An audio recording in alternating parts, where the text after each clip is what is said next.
guys, and welcome back to the Crawl Room. We're here once again in this wonderful ranty room for all things Formula One. Formula One is back for 2024 from the Bahrain Grand Prix to kick things off.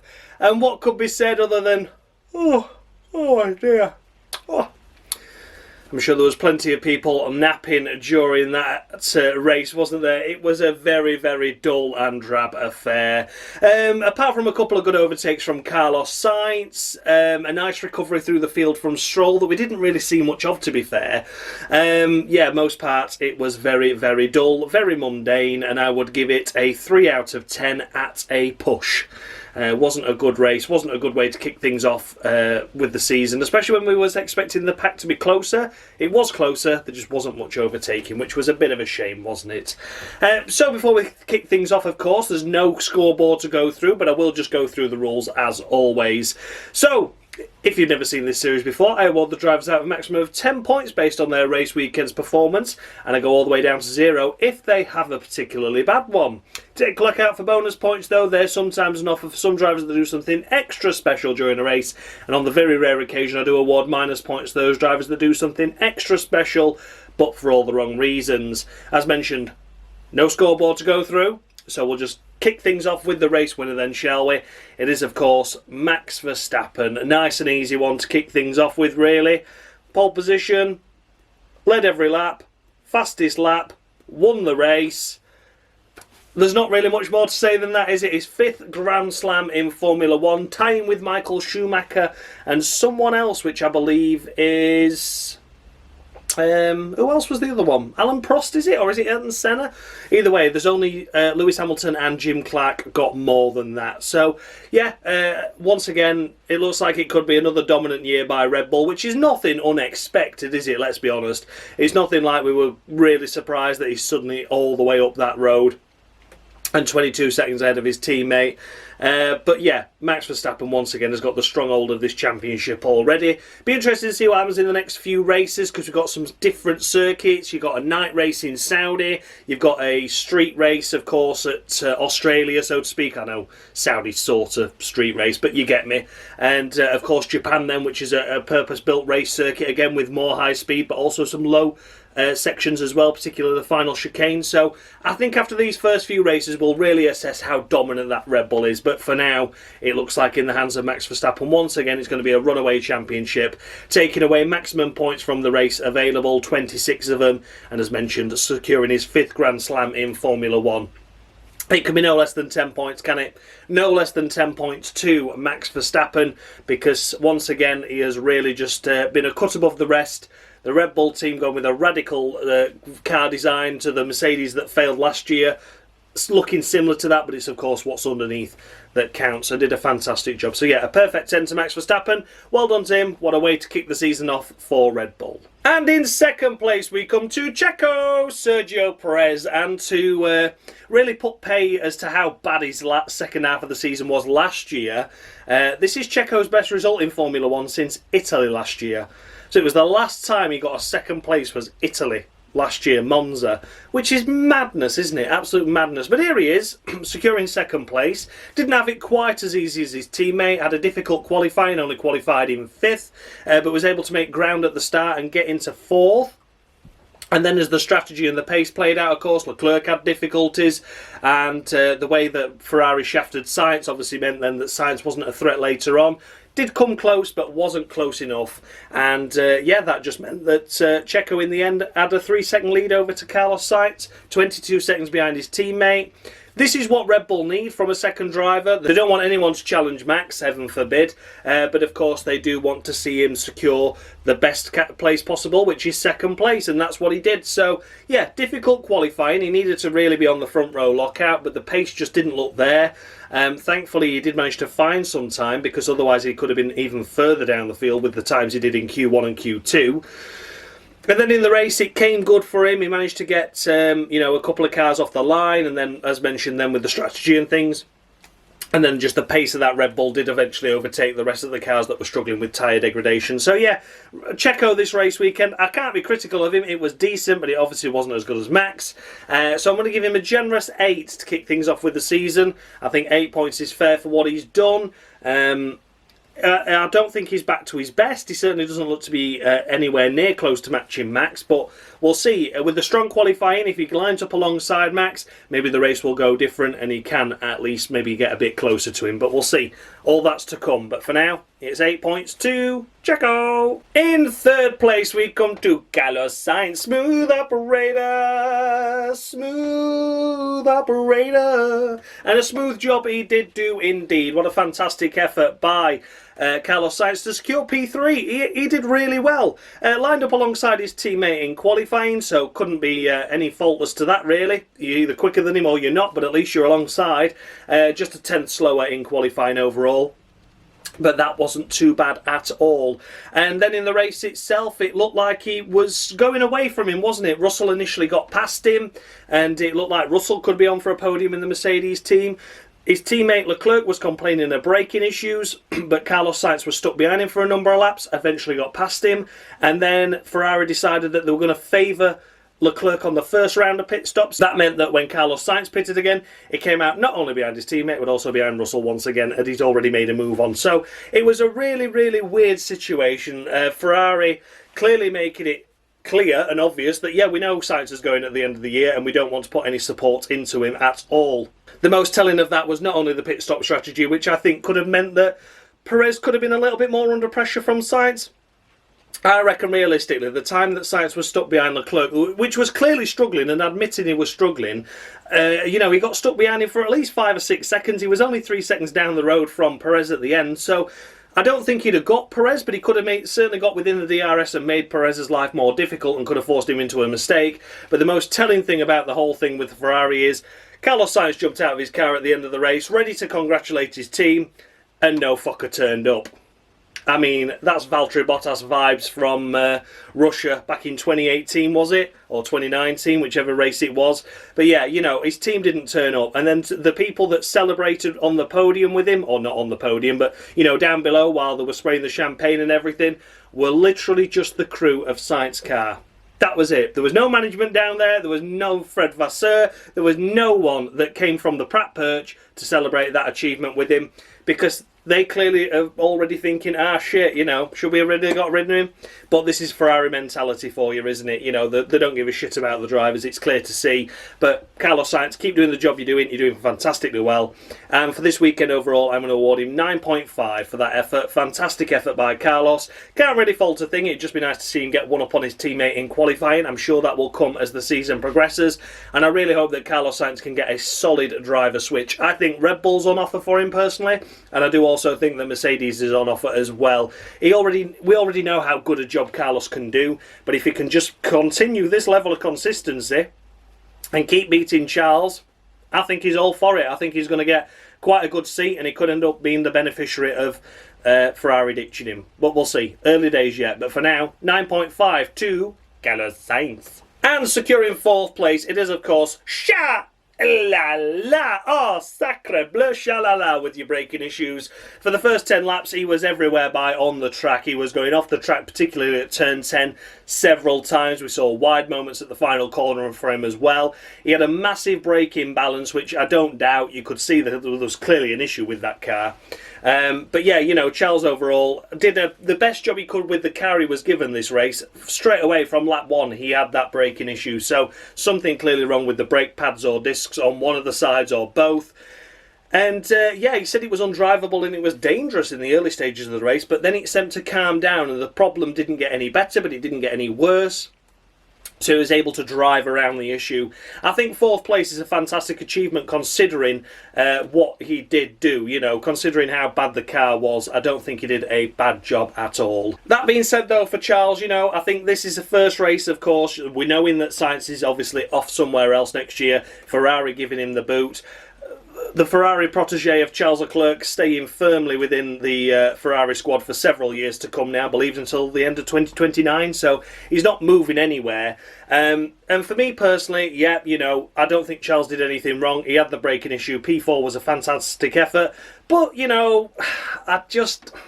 I've given him 7. I've given him a solid 7, and I think that's fair realistically. To be honest, I'm more pissed off at Ferrari, not taking anyone down to see Sainz on the podium, really. That's where my main anger comes from all this. But, Charles didn't really do anything wrong this race and was a good recovery.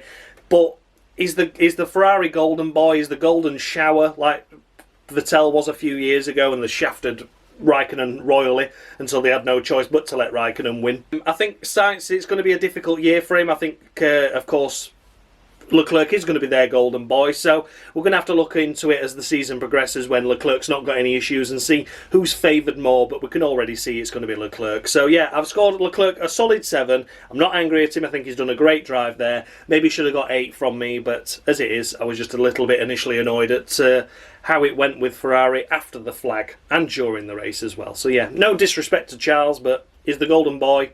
He's going to have more opportunity to get better results. It's a solid 7. And securing 5th place, we come to George of the Russell. Watch out for them engine temps.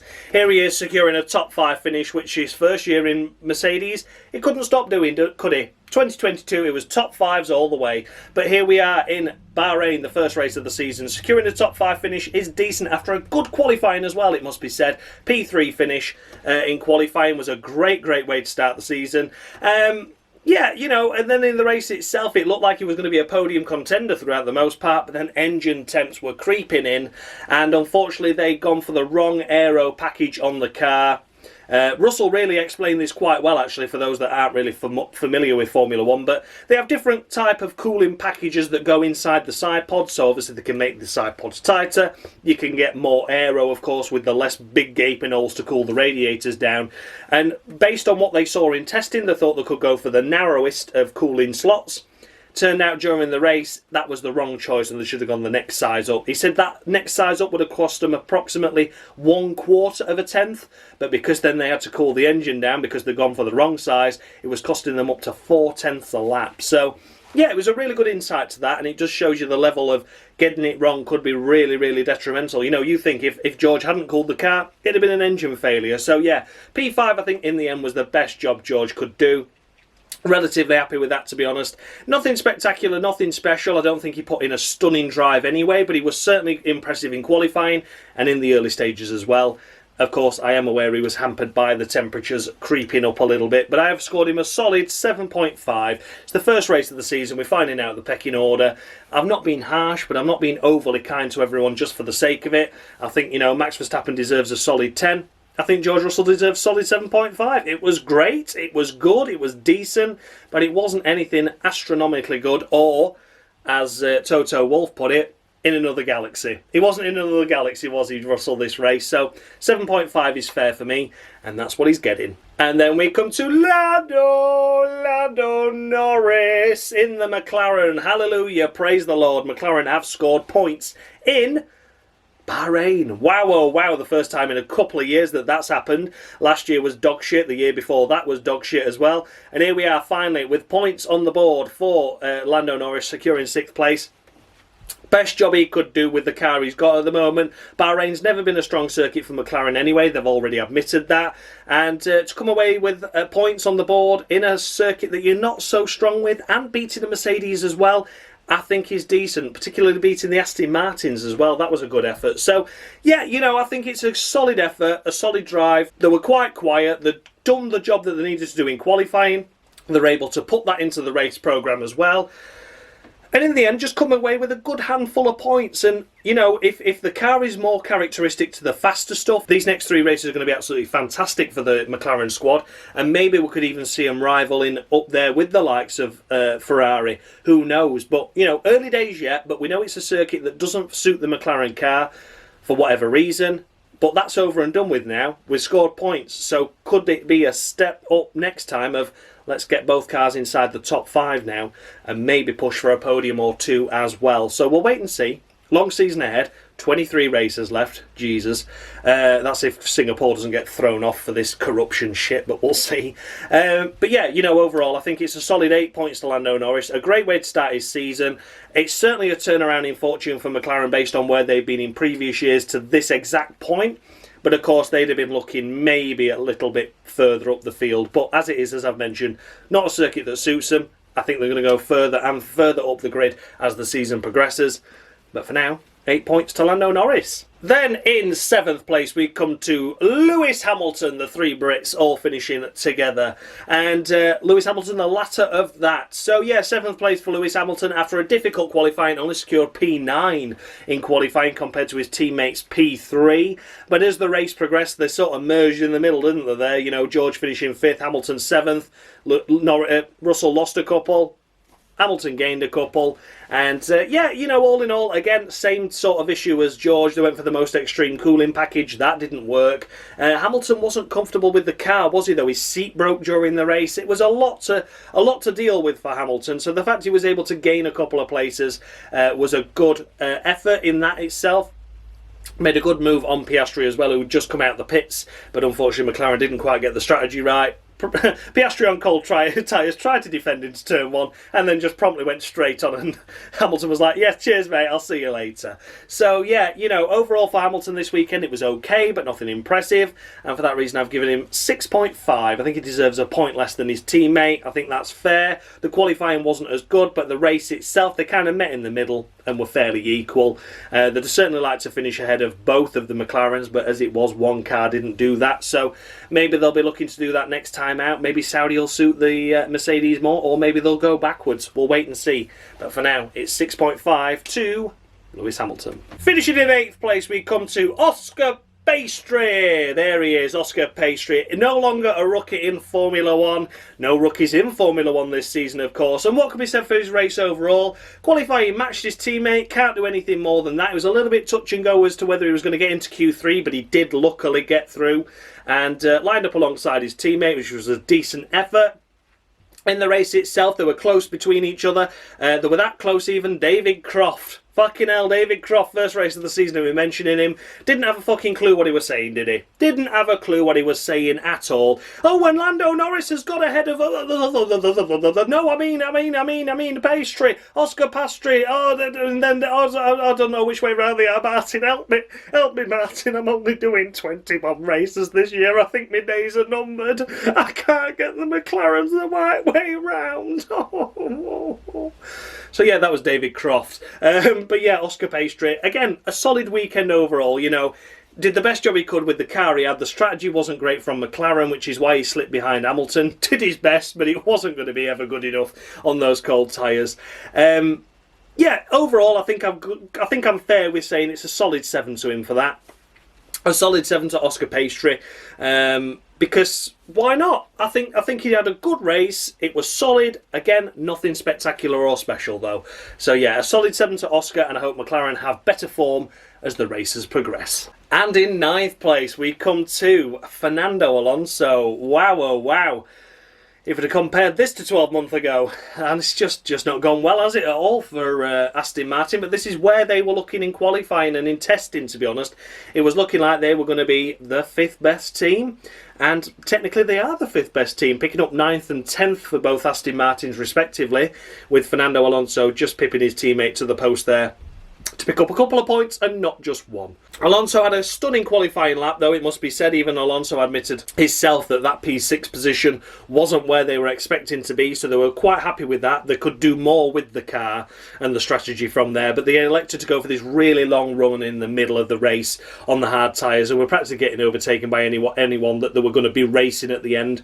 So lost a lot of time there, but they had to try something, especially if a late safety car had come out, much fresher tyres, especially if all the pack had gone past the pit lane, then the safety car got called. It'd have been advantage Alonso in that situation. So I think 9th were all they were aiming for anyway, the bottom half of the top 10. There were no retirements ahead, of course, so couldn't really benefit.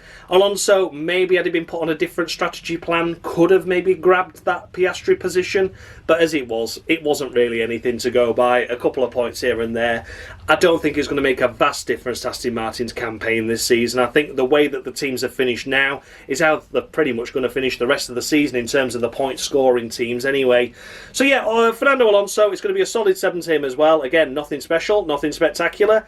Did the job he could, got into Q3, had a good qualifying, and in the race itself did okay, but again, wasn't the wonder stuff, was it?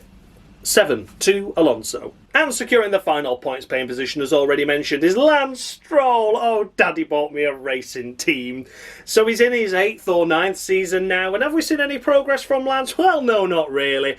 Out in Q2, of course, this time around, only qualifying 12th. He would have been looking at getting into Q3. Should have been in Q3, really, based on the pace that we saw from the other teams. But that wasn't to be. And then as it's set in itself, the race, he got turned around on lap 1, turn 1. Wasn't his fault at all for that one, but was able to make a good recovery. Of course, it put him out of kilter and out of strategy. He did an early stop, basically lap 1, just checked the car for damage, put him on a new set of tyres, and then went on a long run on the hards, and then went on another long run at the hards, and those hard tyres had been on a long, long time by the time he got to the end. But such was the deficit to the cars behind, with their lack of pace, 10th place was secure in that. So, yeah, you know, at the end of the day, I think he did a good job and a good recovery. I've only scored Alonso 7, though, so Lance Stroll's only getting 6.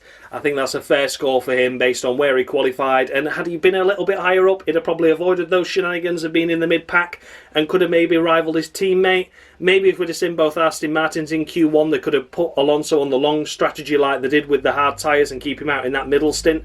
And maybe they could have put soft tyres on at the end there for Lance Stroll to maybe see if he could gain ground. Who knows? But as it was, Lance Stroll did the damage himself, really, with the poor qualifying.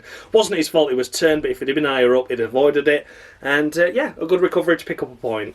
6-2, Lancey boy. Finishing just outside the top 10 in P11 is Zhou Guanyu with the Steak Kick Me Up the Arse Sauber squad. What a great drive by Zhou. I've got to be honest, that was not a drive I was expecting from him. Out in Q1, I thought, well, here we go. This is it. They're going to be plodding and pootling around at the back. But Zhou genuinely had a good strategy and had good pace in the car. The team itself, you know, elected to go for the early stoppers. That was the way that they were going to do it. So again, it come towards the end of the race, he had a long stint on the hard tyres after his final pit stop. But he made it work and he did the job. 11th place, that was the best he was going to get. Tried to hold off Lance Stroll for quite a while, but eventually failed to do so. And then Alonso, with that late pit stop that he had, again tried to come through with those last tyres. Tried to hold him off, but again, the Aston Martin was so much quicker than the Steak Kick Me Up the Arse Sauber that he just glided through at the end. So yeah, you know, Zhou Guanyu this weekend, it'd have been nice to see him inside Q2. I think there could have been more options and opportunities there. You know, the higher up you are of the grid, less cars you've got to overtake, the less time you lose. Maybe that could have made the difference in him securing a point. But as it was, overall, I don't think we can really expect much more from Sauber. And to be honest, that actually impressed me. Zhou Guanyu was, you know, okay, he was out-qualified by his teammate by margins, by fractions, and in the race itself, though, was well and truly better than Bottas, and you can't say fairer than that. So for me, personally, Zhou Guanyu kicks off his season with 7.5 on the crawl room for me. I think that was a good a job already, considering there's no retirements, but you think one retirement ahead, that would have been one crucial point right away for the Sauber squad. So that is a good effort by Zhou, and one of the more impressive drives we've seen from him. A good strategy, and a good race pace ability to keep those tyres on as long as he did to get to the end in the position he did as well. So well done, Zhou. 7.5 to you. Securing 12th place after qualifying in 15th, it is Kevin Magnussen in the Haas. A much improved Haas as well, it must be said. I certainly didn't expect to see a Haas car in Q3, but Hulkenberg did that. We'll come to in a moment, of course. And then in the race itself, Kevin Magnussen was able to benefit from the misfortunes of other drivers with that turn 1 incident. And staying in 12th place is what he did throughout most of the race, and you can't say fairer than that. Haas elected to go for this strategy during the tyre testing of let's understand the tyres. The winter testing is what it's here for. Let's just do long run after long run after long run on all the different tyre compounds that we're going to be racing at this weekend. Let's understand them and let's build on that. They knew that was their weakness. They knew they didn't have overall maybe the best race pace in the world. But then, when you look at it, they actually were decent and respectable in all areas. So I'm really, really impressed with Haas. I've got to be honest, they have made a good turnaround in fortune. Maybe because of the extensive testing they had just the week before, it kind of, you know, throws up a few surprises and doesn't look quite genuine. So we'll see when we get to a different circuit with different tyre temperatures, with different ground temperatures, air temperatures, etc. Saudi expecting to be a lot hotter than it was in Bahrain. We'll see. We'll see what happens. But for now, it's an encouraging sign from Haas. I'll leave it at that. And Kevin Magnussen, okay, not a great qualifying, shown up by his teammate. But I think it was just one stellar lap from Hulkenberg, but in qualifying, you need to be close to your teammate. But as it was, a Q2 appearance, okay, was last of the Q2 runners, but in the race itself, made ground and stayed in 12th place, fighting off the RBs behind him at the end, and was close to Zhou, but just couldn't get around him. So, yeah, for Kevin Magnussen, it's a solid 7 to kick his campaign off, and a much improved compared to last year. Definitely needs to get on top of his 1-lap pace, but again, just race 1. Got plenty of races left for him to do that, and Haas are looking encouragingly good, but I think the top 5 are just that broken away that Haas can be the 6th best team. But I think it's going to be rare that any of these cars that I'm talking about now are going to have opportunities for points unless something goes wrong ahead. We'll wait and see. But for now, a solid 7 to Kevin Magnussen. And as mentioned, finishing behind Kevin Magnussen, it was one of the first RB, Visa, Cash App, Maxi Tampon, Red Bull, not a Red Bull, AlphaTauri, used to be Toro Rosso, with Daniel Ricciardo. And Daniel Ricciardo finishes ahead of his teammate due to team orders, and this has really divided the fan base as to what happened here between the two RBs. It all kicked off a little bit, didn't it? It must be said. So yeah, they weren't fighting for points, but every position is crucial, because if you're not going to score points, it goes on your best result of the year. So if you have three 11th places compared to the other team's 2 11th places, you'll get that position in the constructors. So every position does count, even if it's not for points. Daniel Ricciardo was given the better strategy despite being out-qualified by Tsunoda that race, and of course being out-raced by Tsunoda up until that point. But as they stuck Tsunoda on the hard tyres, they put Daniel Ricciardo on the softs, which allowed him to catch up the deficit that he had on Tsunoda. Tsunoda was trying to get round and trying to get through the Kevin Magnussen, but it wasn't to be. It couldn't find a way through because Kevin Magnussen had DRS on Zhou, and of course that meant then that when Tsunoda got DRS on Magnussen, he couldn't get around him. As it was anyway, there was then a disagreement as to why, oh why, are you allowing Daniel Ricciardo through? Why should I do the team swap?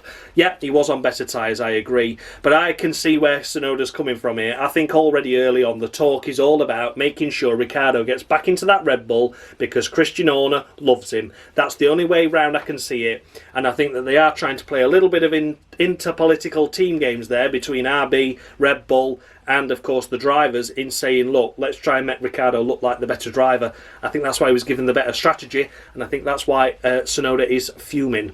So for Daniel Ricciardo, I've awarded him a middle of the road 5 this race because he was out-qualified by 3 positions over his teammate, and in the race was being out-raced by his teammate until he was put onto those soft tyres. Then it was a team order that got him through. If it was that much faster, he'd have glided through his teammate and wouldn't have needed the team orders, and then still failed to get past Kevin Magnussen or Zhou Guanyu ahead because he had the same issue as what Tsunoda had, and Tsunoda was telling him all day long, this is why I'm struggling, I can't get through him because of the DRS. But as it was, he didn't even relinquish the position and swap it back with Tsunoda, did he? So yeah, very, very unfair, I think, from RB there. I think Tsunoda's been shat on. People will disagree with me that, but again, at the end of the day, Ricciardo's only there to sell the merch. He is a merchant. I'm sorry, but the merchandise sells. He is a big image within Formula 1, and that's the only reason he's kept that seat over Lawson, to be honest with you. But there you go, and now they're trying to make it look like he can get back into Red Bull, so they're shafting Tsunoda. Early on already happening. Politics are plenty within the teams, and this is the first one we've seen. So middle of the road 5 for Daniel Ricciardo. He particularly himself didn't do anything wrong, but at the same time, he wasn't as fast as his teammate all the way through the race, and then was allowed through, and then didn't have to give the place back. Bullshit, but there we go. Middle of row 5 to Danny Rick. And as mentioned, there's nothing more I can say with Yuki Tsunoda that I haven't already covered with Daniel Ricciardo there, of course. I do think Tsunoda was shafted. I think the genuine reason was he couldn't get past him because of the DRS train that he was in. We've seen it time and time again in Formula 1. It's nothing special or spectacular. If Daniel Ricciardo's tyres were that much better, he should have just been able to get a better exit off the final corner, blast that DRS open, and just have the general pace and slipstream and the extra DRS, get his overtake button, get past Tsunoda and get past the rest of them without team orders. But as it was, he had to let his teammate through and then didn't get that position back at the end because he couldn't relinquish the position. It's bullshit. So yeah, RB I think are initially frustrated that they're not as good as they thought they were. I think they were looking like they wanted to be on the fringes of the points inside that 9th, 10th area, 11th, somewhere around there, but as it was, no. It's a difficult one, isn't it? But yeah, as it was, no, it's a little bit lower than that, and Tsunoda finishes behind his teammate unjustly, so he's going to get 6 points for that. And when it comes to the end of the race as well, he locked up, didn't he, at turn 8, all 4 wheels locked up, steaming it down the inside of Ricciardo to express his displeasure. Yeah, it's childish, he shouldn't have done it, but there you go. Time to move on. I think Tsunoda knows he's never going to get Red Bull now, to be honest with you, so we'll see. But yeah, a solid 6 to Tsunoda. Finishing in 15th place, we come to Alex Albon in the Williams. What a shame for Williams this race, really. Alex had a great qualifying. The best qualifying for Williams since 2017 with that 13th place, which is hardly spectacular or special, is it? But at least it's encouraging signs already, especially mentioned that this, 11th, 12th place downwards pack is looking so close. The race itself was hampered all race long for Alex, unfortunately, with a non-functioning steering wheel. It could change settings on the wheel, but he didn't know what he'd changed them to, whether it was correct or right. The only thing that worked on his car was the brake bias. That was the only thing he could adjust and could see. Everything else, it was just presented with a blank screen, and he was adjusting the settings, but he didn't know if they were working on the dials or dash as they should. There was team radios, frequent team radio, saying switch to this position, switch to that position, switch to this position. And he was saying, I'm trying, but I'm just getting a blank screen and I can't do it, or I don't know if it's been done. He had to have issues with engine cooling as well, engine temperatures, so maybe the data from the Mercedes team and the Mercedes engines correlated to what Williams thought, which was a tighter cooling package that didn't work out. We're not too sure on that. The main focus was the issue with the steering wheel. It's the first time Williams have gone for the steering wheel with the screen in the wheel as opposed to on the cockpit like it has been for a good number of years now with Williams. They've had that for donkeys, centuries really. So a brand new steering wheel, which is, what every other team's running, but a brand new steering wheel concept for them for the first time in a long time at least. And it doesn't seem to have worked out very well for them, does it? Problems for Logan Sargeant as well with that, which we'll come to in a moment. But yeah, Alex Albon, 15th place. There could have been a potential to be in that gaggle there with the likes of Zhou, Magnussen, the 2 RBs. It could have been in that pack somewhere. A little bit more fighty and fiery. I don't think points were possible, but he could have certainly been a little bit higher up. But as it is for Williams, those issues really curtailed their efforts. And for Alex Albon, it's 6.5 this weekend for him. Not his fault. I fully appreciate that. But at the end of the day, these positions are all going to be crucial, I think, looking at how this season's going to go.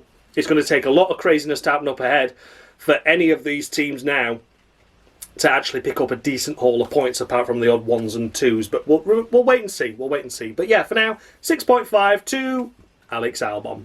And then we come to Nico Hulkenberg in the Haas. After a great qualifying, a stunning Q2 lap time. That was a great one. He lined up 6th in that session. Can you believe it? Unfortunately, he couldn't replicate those heroic efforts in Q3 and lined up in 10th place. But still, nonetheless, a Q3 appearance for Haas was more than I was expecting this year already. But if I knew one driver was going to do it, it was going to be Nico Hulkenberg, wasn't it? Unfortunately, at the start of the race, came into contact with Lance Stroll. He did give him a little bit of a bump, but unfortunately then Valtteri Bottas nudged him. I mean, it was just all a concertina effect. It wasn't as, I'm not laying full blame on anyone.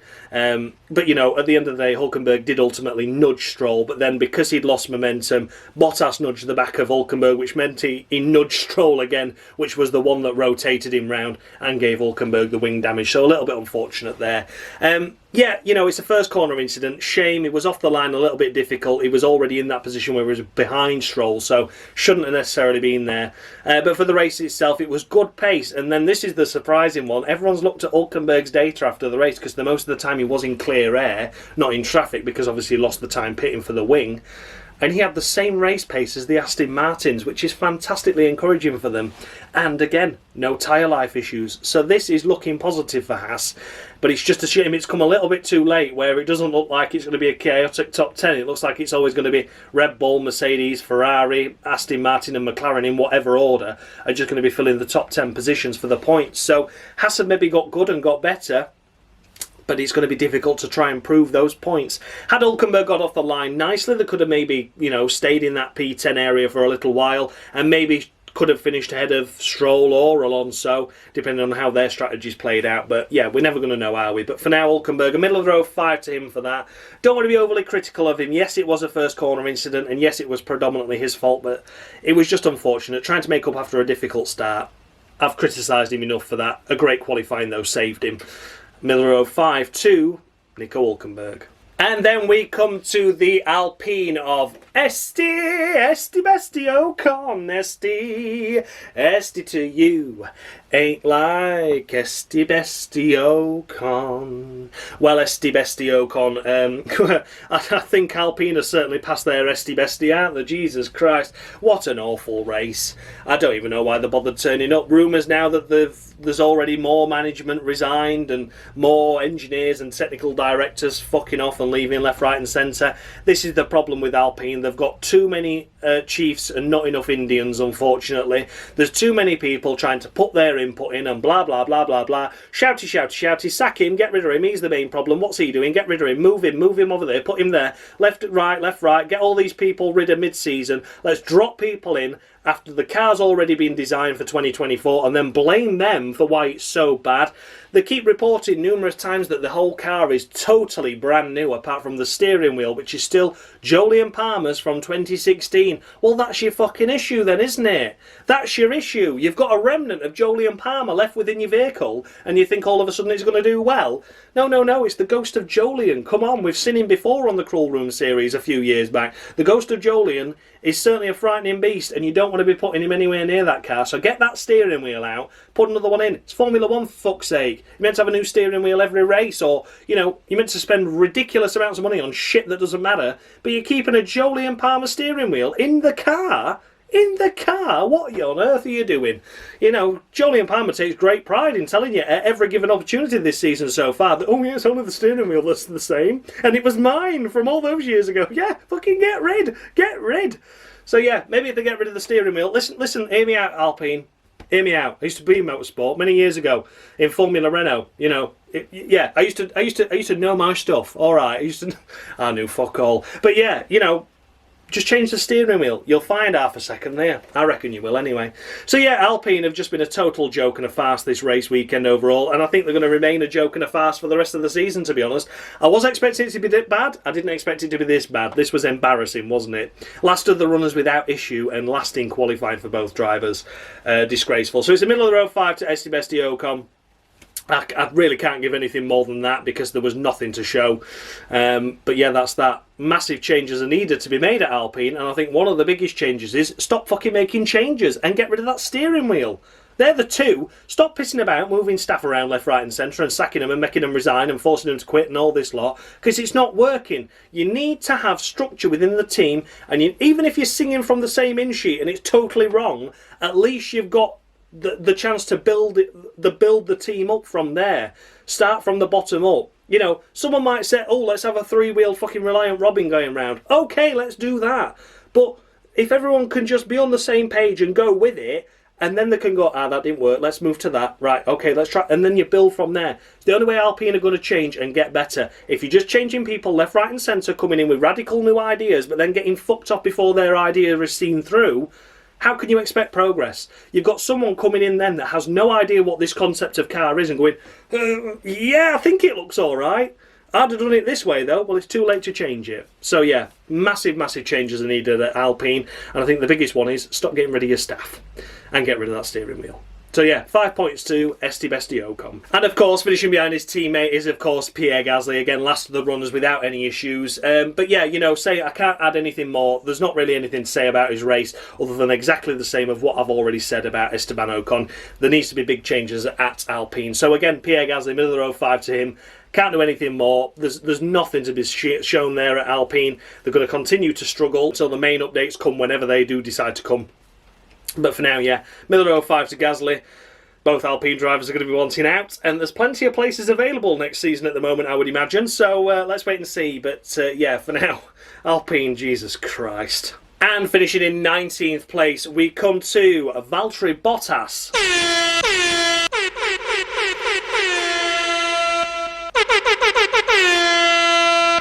I think I've retired for more races than I finished, but oh well, still a legend. And there you have it, the moment you've all been waiting for. Who would be the of the week? Now, you may have noticed a little bit of a 90s theme going on at the beginning, at the intro, but if you didn't, or if you joined this live stream a little bit late, if you're watching it live on Premiere, I do appreciate you.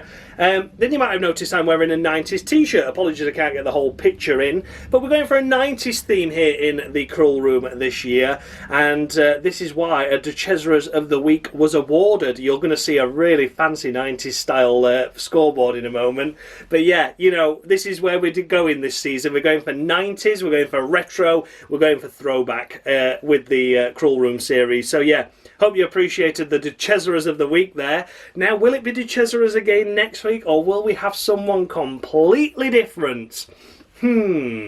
Are we going to go for a full style of different drivers, or are we going to be sticking with Duchesseras? Now, of course, I'd just like to mention I am aware that Duchesseras passed away, unfortunately, in a cycling accident 10 years ago. So, you know, thoughts and condolences out to his family, but I thought, what better way to kick this Cruel Room Championship off than a driver that was known as De Crasheres within his Formula 1 season. He was fast but erratic, often stuffed it into walls and into other cars, etc. 208 races without a Grand Prix victory. You know, it was a more fitting way to start the season off with. So yeah, 90s themed, a 90s Cruel Room driver, and yeah, rest in peace to Andre Duchesseras, of course. And yeah, what a way to kick the season off with a Duchesseras of the Week. And yes, will there be more drivers to come? I'm sure there will be. I'm sure there will. But for Valtteri Bottas this race weekend overall, there's nothing else I can give him other than that. Slightly outqualified his teammate by about a tenth. Not really interested in that. The race itself was poor from Bottas. You know, Zhou was able to get up there into the fringes of the points. Bottas, before his slow pit stop, was only running around in 15th.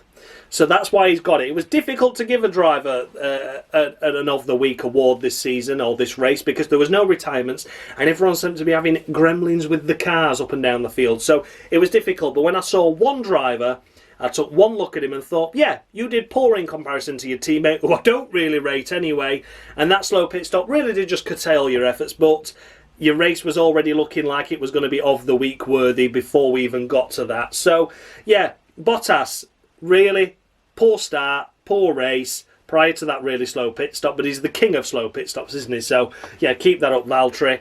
But yeah, you know, realistically, it had to be him. And also, what's with the fucking bleach mullet? You know, I don't give a shit. It just looks like a 70s porn star, doesn't it? Like, I don't care if you're more chilled out or relaxed, Valtteri. That hairstyle's adding at least 2/10 to your lap time, because it's so fucking weighty and meaty at the back. You know, you've put hair dye in it, that'll add another kilo to your weight. You know, just take it all off. Just take it all off, Valtteri. Get rid of that tash as well. Yeah, you know, so Valtteri Bottas is getting of the week to him because of, yeah, basically, poor race and his mullet. And last but by no means least, we come to Logan Sargeant in the Williams. As mentioned, all drivers finishing the race this race. Logan Sargeant looked like he was going to be the first and potentially only retirement this race early on in the race. Looked like it was an error from him, but again, no steering wheel issues for him. Unfortunately, his screen went completely blank and he ended up with all 100% of the brake bias forward to the front. So he just locked up, and then as he locked up and slowed down, the car switched off because the steering wheel had lost all its functions. So he managed to get it restarted, thankfully, took it back into the pits to change the steering wheel and got him going again, but again had issues with a blank screen on the wheel throughout the rest of the race. So Logan Sargeant was already a lap down at that point anyway. He lost so much time trying to restart the car.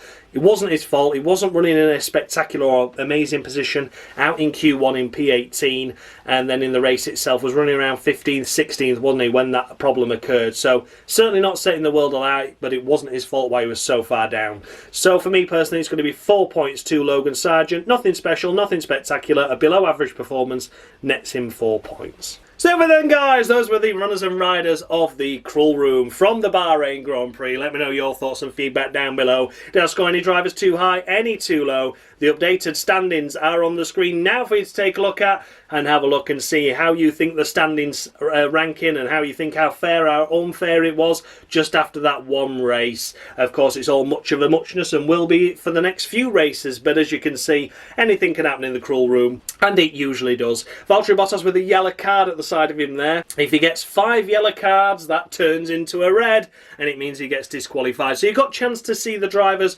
scoring points for a little longer than just the usual 3 that I did last year. And a massive thanks goes out to Dan of Mushy Gaming, formerly Mushy Gaming, currently under Dan Bartlett, of course, for providing me with the intro, the scoreboard that you see on your screen right now, and for the driver icons that you see in the corner, which are 90s themed, of course. And a massive thanks goes out to Dave, F1 Games PlayStation, for providing me with the of the weeks that you all know and love, but you don't know what's coming next, but I do, and it's a good one, and they're all good ones for the rest of the year. So, thanks a lot for watching, guys. I'll see you all next Monday for the Saudi Arabian Grand Prix Crawl Room. Yeah, look forward to seeing that, see how the race goes there. Will it be any better, any worse? Nah, we'll wait and see, won't we? Thanks a lot for watching, guys, and as always, much love.